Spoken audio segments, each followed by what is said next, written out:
Welcome. You've got Counterculture with Lujan. He hails from Albuquerque, New Mexico. You are listening to Counterculture with Aaron Lujan. This could be called the Lujan virus. We face a hostile ideology, global in scope, atheistic in character, ruthless in purpose, and insidious in method. It is a big idea, a new world order. The future does not belong to globalists. The future belongs to patriots. Protecting your kids from the indoctrination of the media.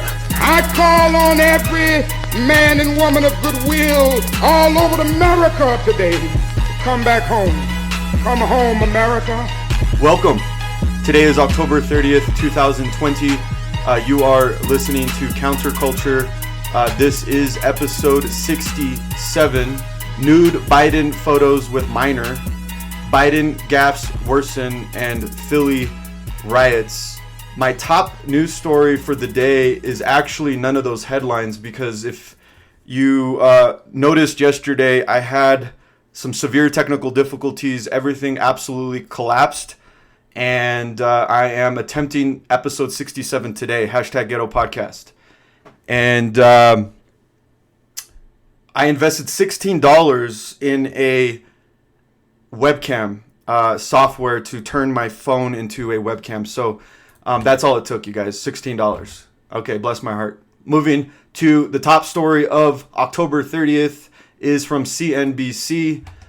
This is U.S. GDP booms at 33.1% rate in quarter three, better than expected.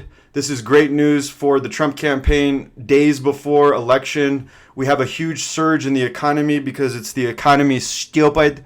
The GDP accelerated past the dismal quarter two numbers. It's a surge in business and residential investment. Consumer spending is up. And it's better than the Dow Jones estimate. So I'm very pleased. I'm not staking my flag that this is an indicator of future economic prosperity. The entire economy is a house of cards that is based on fiat currency. It will collapse. It's not a matter of opinion. It's a matter of mathematics. But this news is welcome news because it's at least buying us some time in the interim.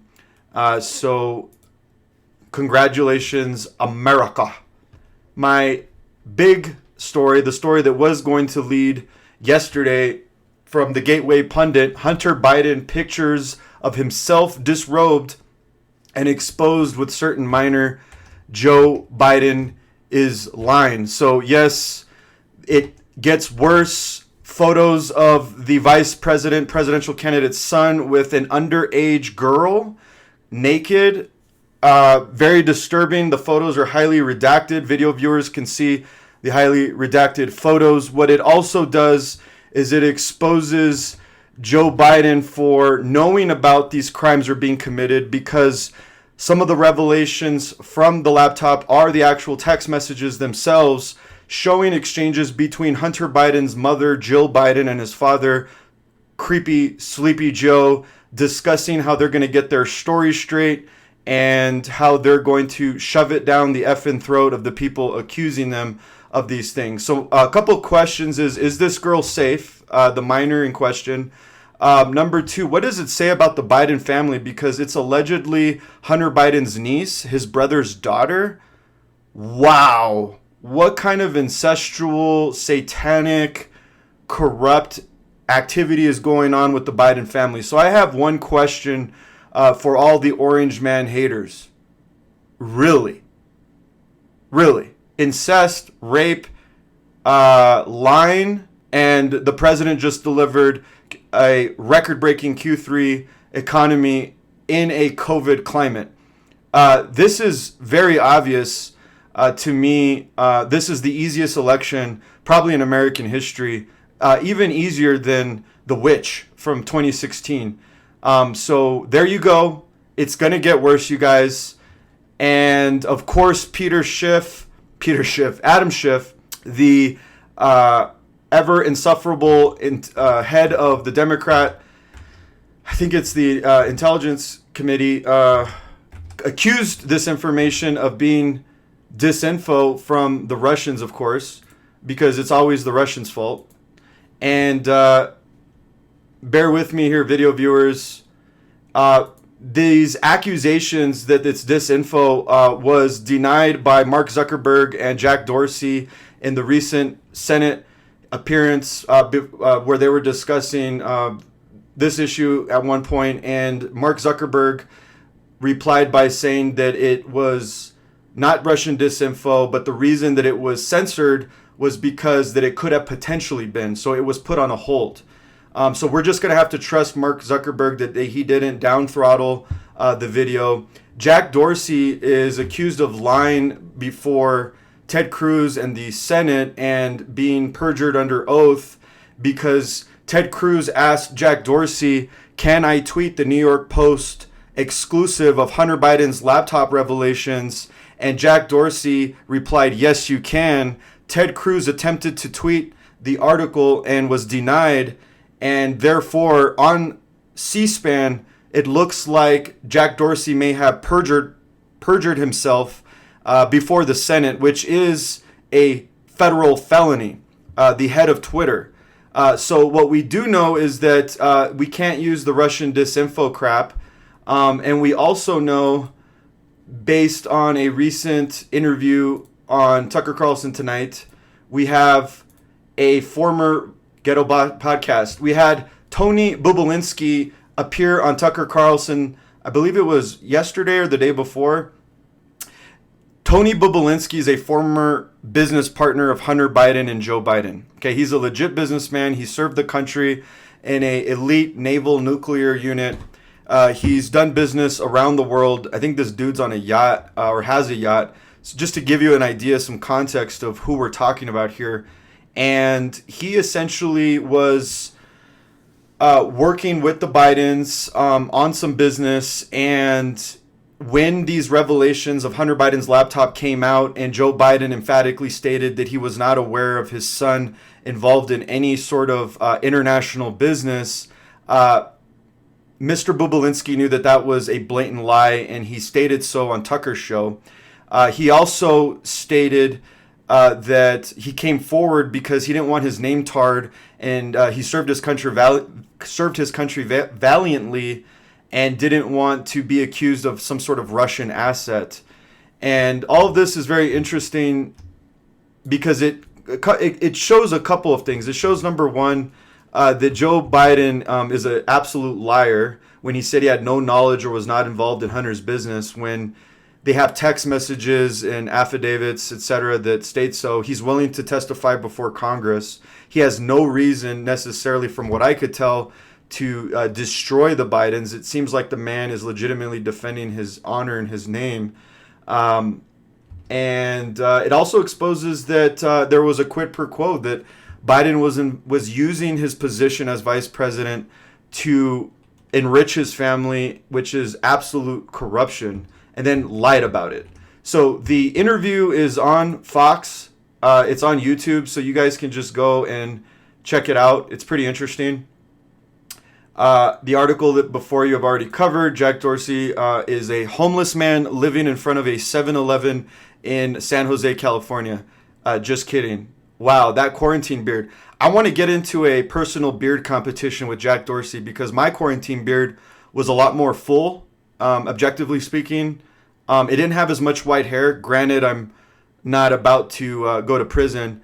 But he definitely has me on that on his haircut.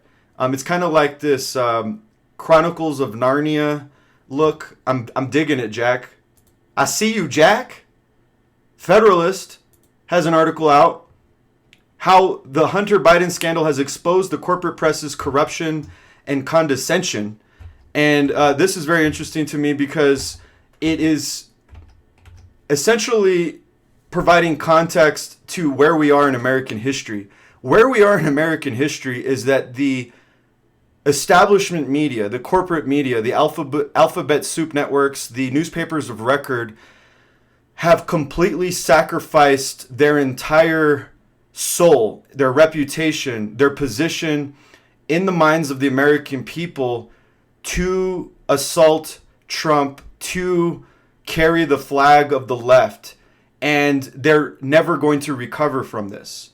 And the American people are very clear, especially with this Hunter Biden laptop scandal, and it's never been clear ever before in these last 4 years how corrupt and how fake and how sold out and biased and how weaponized the media is when their Silicon Valley counterparts censor these stories, and then the mainstream media turns the other eye and looks in the other direction as stories of smoking crack with hookers and abusing children sexually come out on the Bidens. So it's the reason why we're having people wanting to change their vote, and it's the reason why we have Lil Weezy, Tucci, Lil Wayne meet with Trump and endorse him.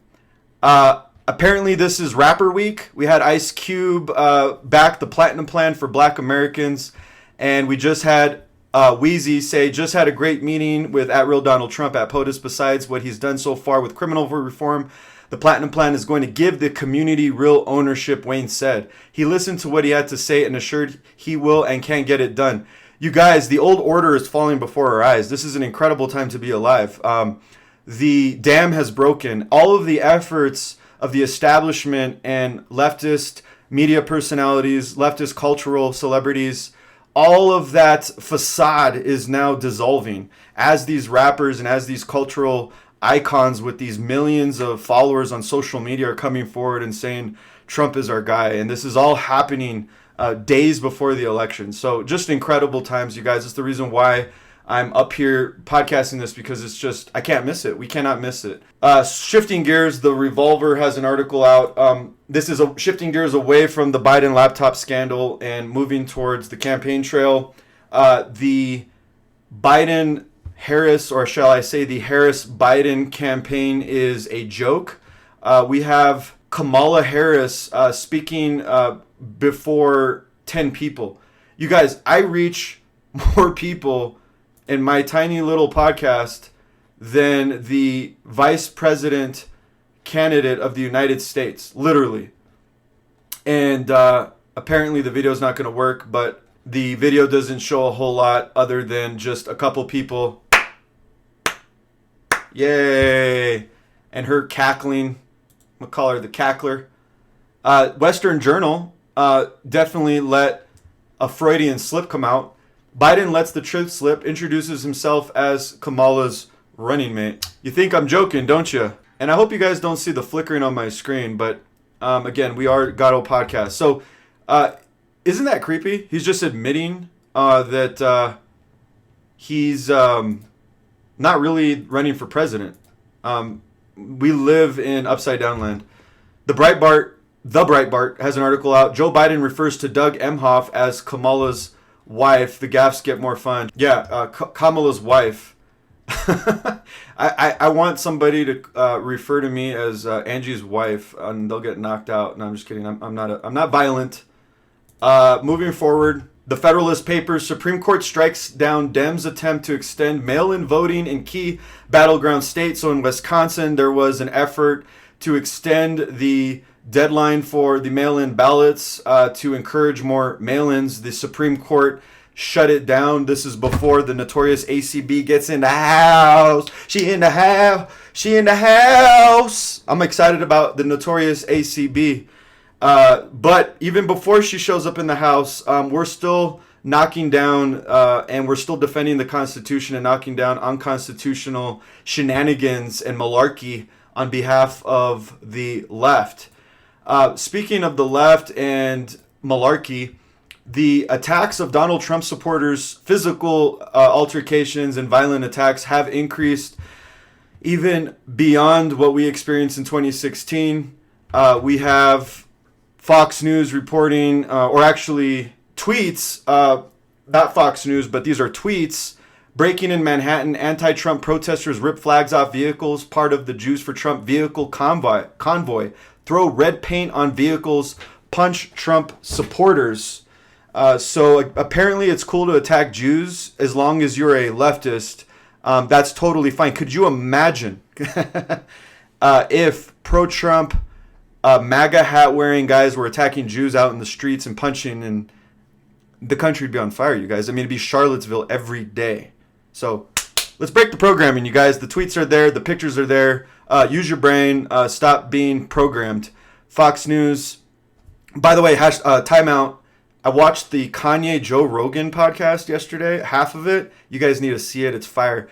Kanye West is exhausting to listen to, but very interesting. And he does discuss a lot of the programming in the culture. He's fully awake to that, you guys. So I would highly encourage you to take a look at Mr. West's interview with Joe Rogan. But moving along to these violent attacks in San Francisco, we had a free speech rally in San Francisco that attracted national attention after organizer Philip Anderson, a Trump supporter, said a counter-protester knocked his teeth out and lit up social media with a bloody photo.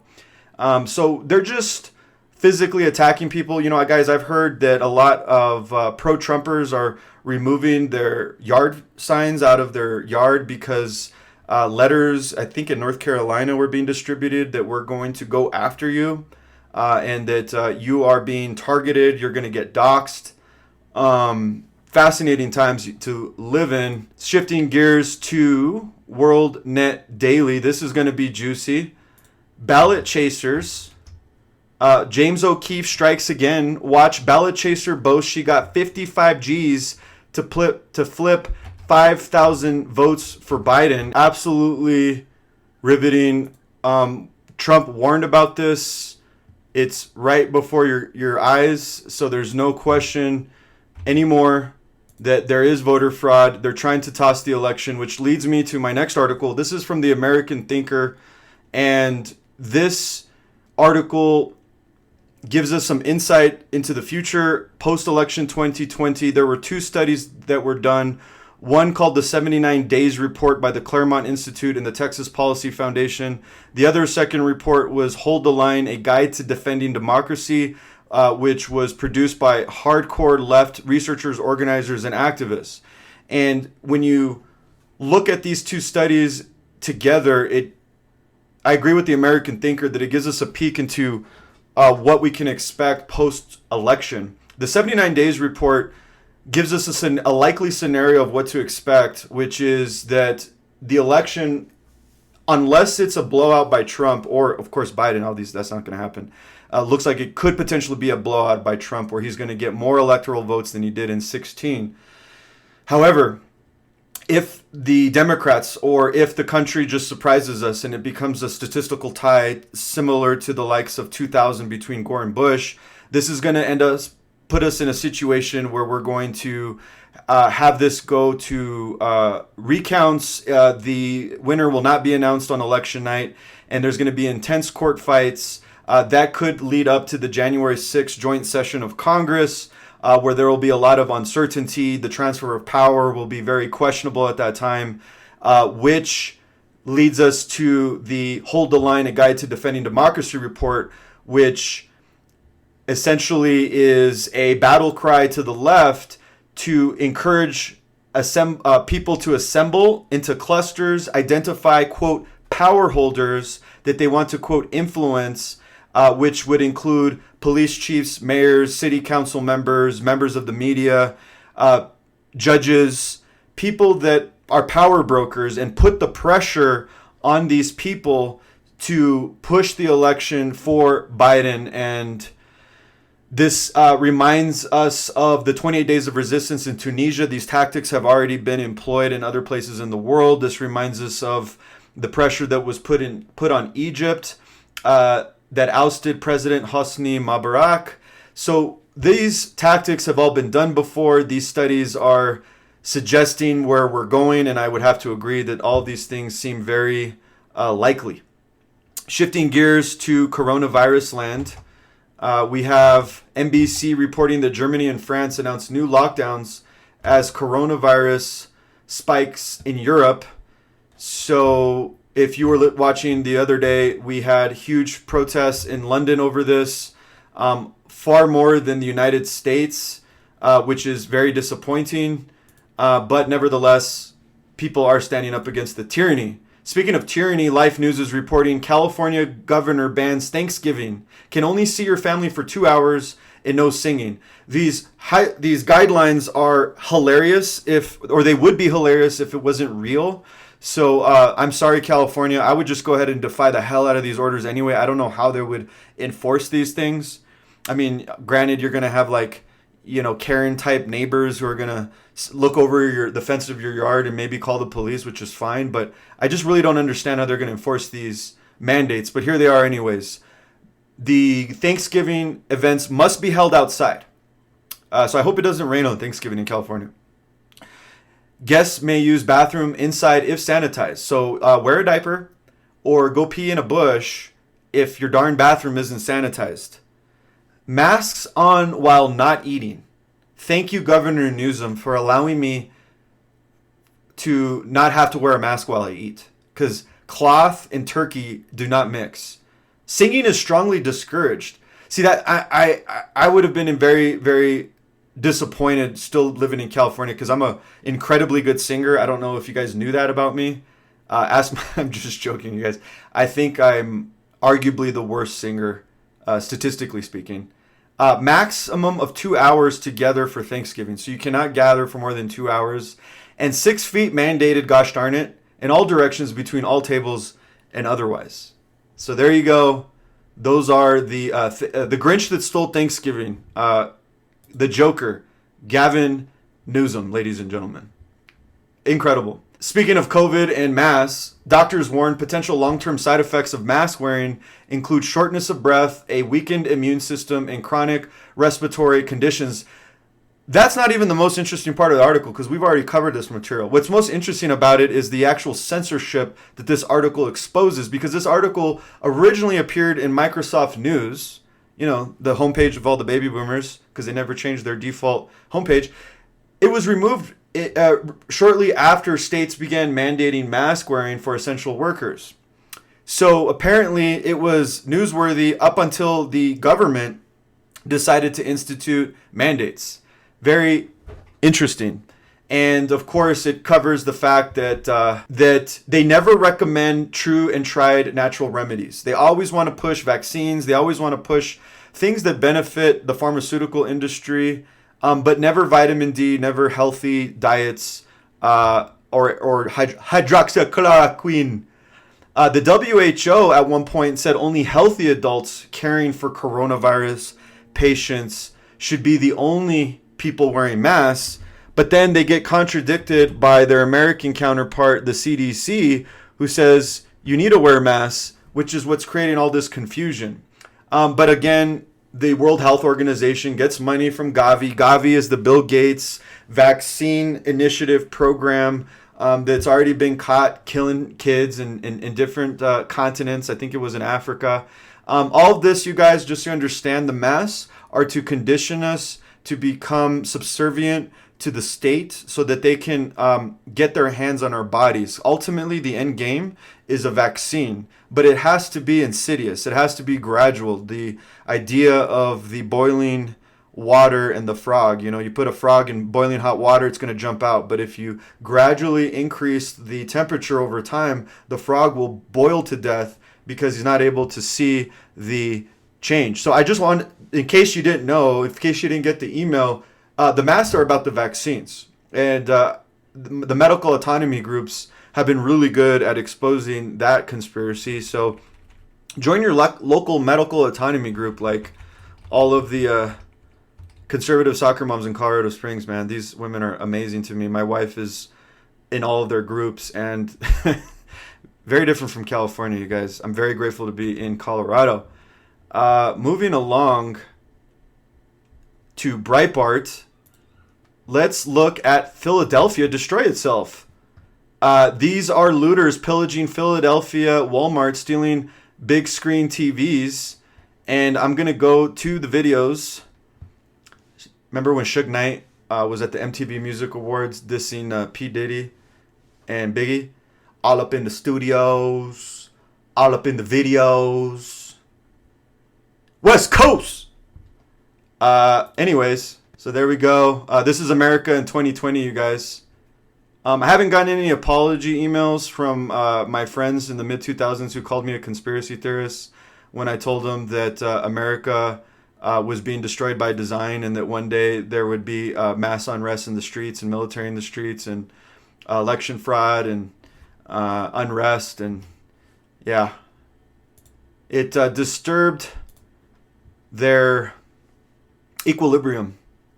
So video viewers, I apologize to my podcast listeners, but I should do a better job, you guys. Sorry, hashtag ghetto podcast. For my podcast listeners, we're looking at what reminds me of the LA riots in the 90s. Just absolute mayhem and chaos, people running into stores, cars going in different directions in the street. It kind of reminds me of Tijuana, minus the looting. But if you guys have ever driven in Tijuana, you'll never need to go to an amusement park ever again.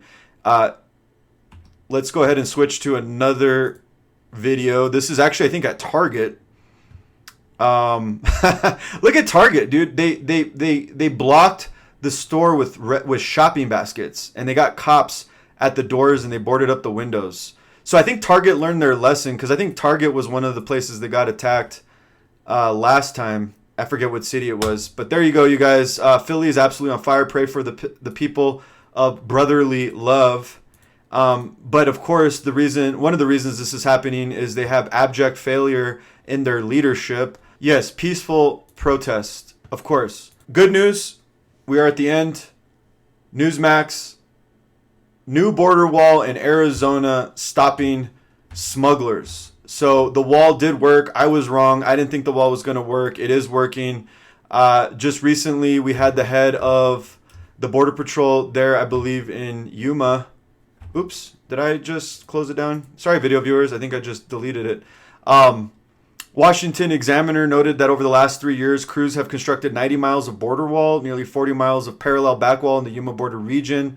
The Border Patrol was indicating that it's actually stopped a lot of the human trafficking and the drugs. What they were doing was they were digging holes in the sand, but with this new wall, I guess that goes down into subterranean level, certain level of feet, they're not able to dig these holes anymore.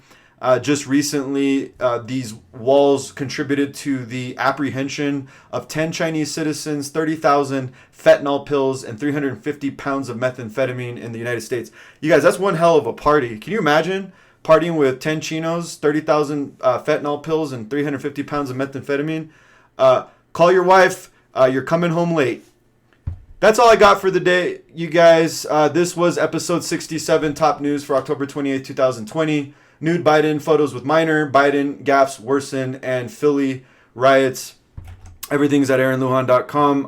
The censorship is accelerating to a level that I don't even think I may be around very much any longer. So I would encourage you guys that once I'm kicked off of these platforms, these podcast platforms or these video platforms, text me at 619-399-3939 so that I can send you guys the content in the event that I'm basically purged off of these platforms, or if they hack my website. I'm going to have a way of communicating with you. And I know that email can be censored. I know a lot of people have Gmail, and that's easily censored. It's already happened. So 619-399-3939. We have a way of getting over the censors, getting over the KGB, and living in freedom. Thank you for joining me, guys. Take care.